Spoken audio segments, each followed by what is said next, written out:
Hello, this is Professor James Strickler, and this is a course in American government. This lesson is from Unit 12 about the Georgia Constitution. It's Lesson 10 about Georgia boards and commissions.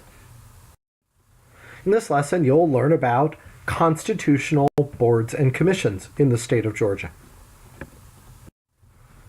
We've been working our way through the Georgia Constitution. In this lesson, we'll move on to Article 4 about constitutional boards and commissions. Well, what are constitutional boards and commissions? Constitutional boards and commissions are government entities that perform some sort of administrative or executive functions. In other words, they are carrying out some sort of legal responsibilities that have been assigned to them either by the Constitution or by the state legislature. Now, this makes them very similar to the executive branch. They're doing some of the very sorts of things that in another setup of government, in another state, would be executive branch functions. But they are doing so without being members of the executive branch. Instead, they are set up independently in the Constitution itself, rather than later by the state legislature as part of the executive branch. So these constitutional boards and commissions are constitutionally required rather than legislatively created. Now think about what this means. This means that these boards and commissions exist whether the legislature wants them to or not. Normally, boards and commissions can be created or destroyed by a state legislature. But if they're listed in the Constitution, then they have to be there whether the legislature wants them or not. For this reason, constitutionally created boards and commissions are partially insulated from political pressures. In other words, they don't have to worry about whether they're going to be created or destroyed because they're in the Constitution. Unless somebody's going to go through all the trouble of passing a constitutional amendment, they are there and they're going to continue to be there. So this particularly makes them not as concerned as the pressure about the pressures that they would get from the General Assembly, the state legislature. Since the state legislature didn't create them, the state legislature can't destroy them, which removes one of the great pressures that the state legislature could potentially have upon them. They are there whether the state legislature wants them or not. But the state legislature, the General Assembly, can assign these constitutional boards and commissions additional powers and responsibilities beyond those that are listed in the Constitution. Matter of fact, the text of the Constitution that creates these constitutional boards and commissions oftentimes says that they will have power to do whatever things are by law given them to do. Well, those things would be given them by the General Assembly in passing certain laws. So while the state legislature can assign additional things for these constitutional boards and commissions to do, they can't take away all their power because that power is given to them by the Constitution, not by the legislature. Now let's look at the actual boards and commissions that are created in Article 4 of the Georgia State Constitution. The first of those is called the Public Service Commission. The Public Service Commission is created to regulate utilities. In other words, they're the ones that make rules for your electricity, your water, your natural gas, things like that you may be using in your home. Now, to understand why and how the government might regulate these things, something that is important to remember about them, which I think I may have previously mentioned in this course, is that utilities are most efficient as monopolies within a given area. Just think about in the town that you're in right now, wherever you're listening to this, there is probably one electrical company that provides electricity for the entire town. And the reason is because that company has been granted by the government a monopoly to provide services for that town. The alternative is if you open it up to competition, you might have, say, 8 companies trying to supply electricity in that town and competing with each other for price and service, etc. Now, normally speaking, you'd say, oh, that's great to have competition. But think that what it means for public utilities. Do you want them digging up the roads 8 times as often to put in sewer systems because you have 8 different sewer companies? Do you want 8 times the number of wires running around on the telephone poles through your neighborhood because there's 8 different electric companies trying to supply electricity to everybody? Not only would it be a big mess, but probably none of them could get a big enough share of the population to make it actually worth the effort to install that kind of infrastructure. So things work much more efficiently if you have just one electric company. But the problem is when you create a monopoly, as I know we've discussed earlier in the course, monopolies can then abuse that power of being the only provider. They can charge outrageous rates, for example, and your choice is, well, I pay the outrageous rate, or I have no electricity since they're the only one that can provide it for me. So what typically governments do is they grant a license for a particular utility to provide the only services within a particular area.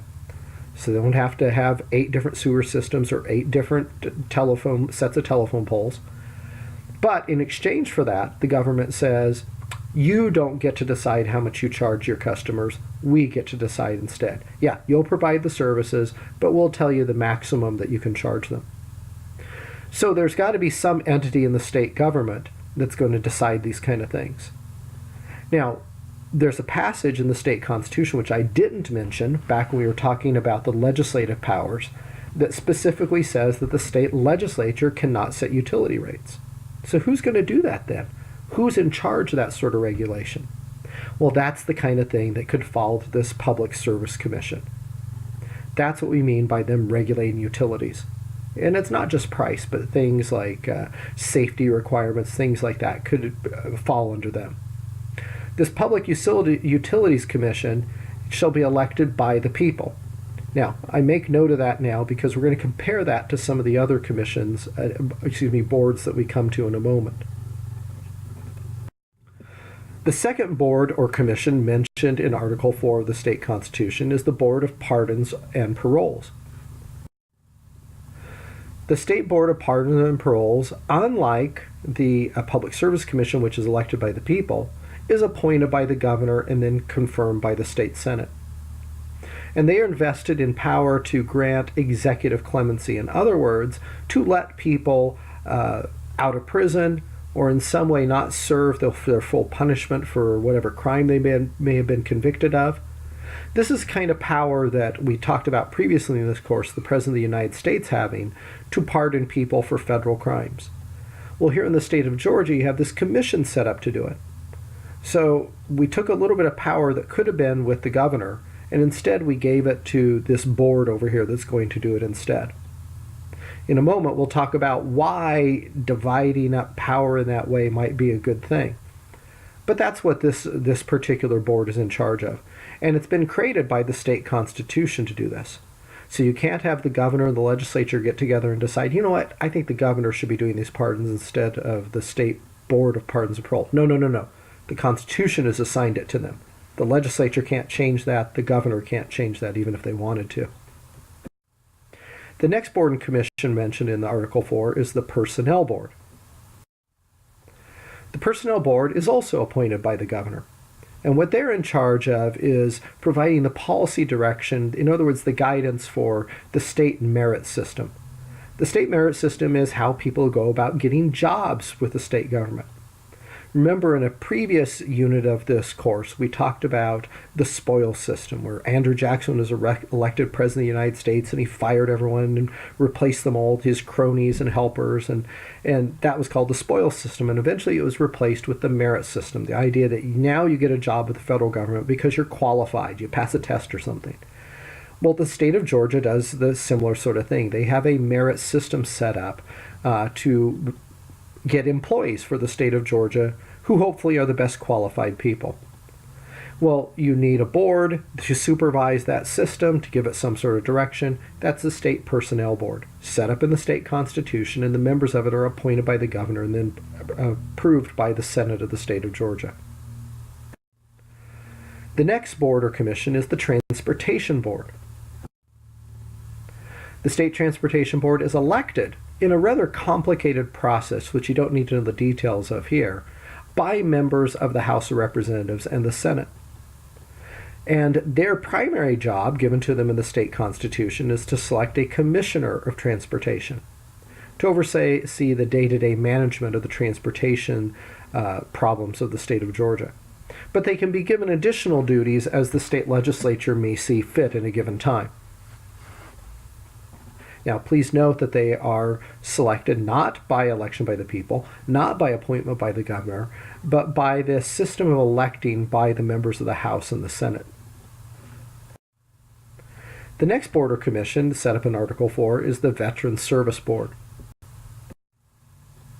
The Veterans Service Board is also appointed by the governor, and they, similar to the previous Transportation Commission one, also have a duty to appoint a commissioner over the department that oversees veterans issues in the state of Georgia.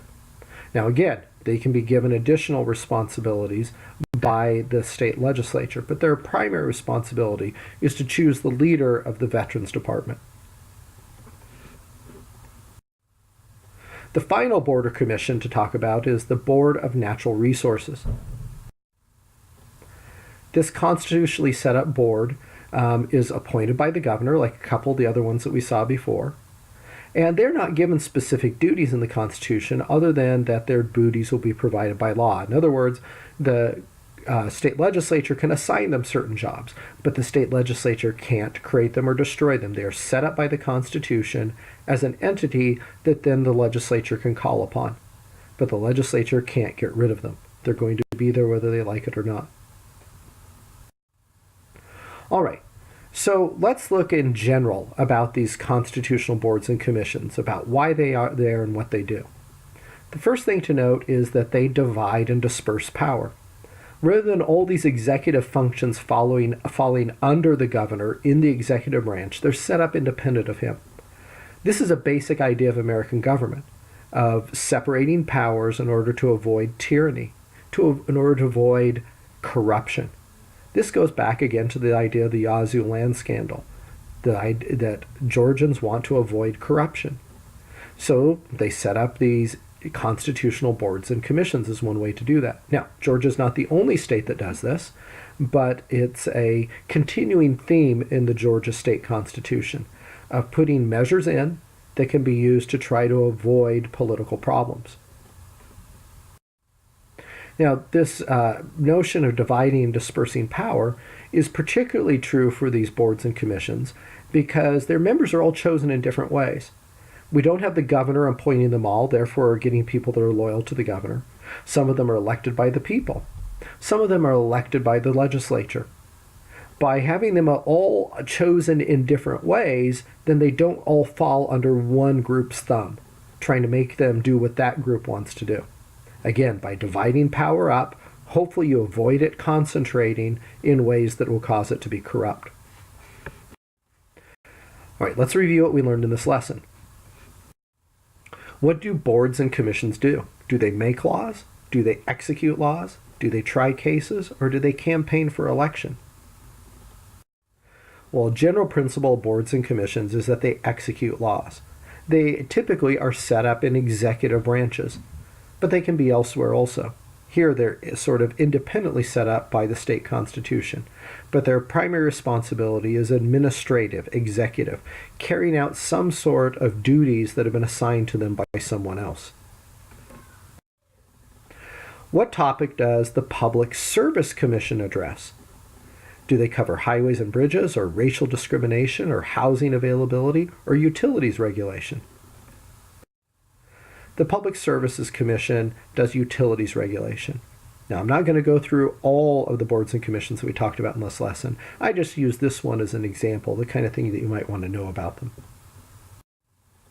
Who selects members of a constitutional board or commission? Are they selected by voters, by the General Assembly, by the governor, or does it vary? It varies, and this is actually an important thing that it varies, so that the power is dispersed. There's not one group that has control of them all. All right, that completes this lesson. The next lesson will also be from Unit 12. It'll be Lesson 11 about the Georgia Executive Branch.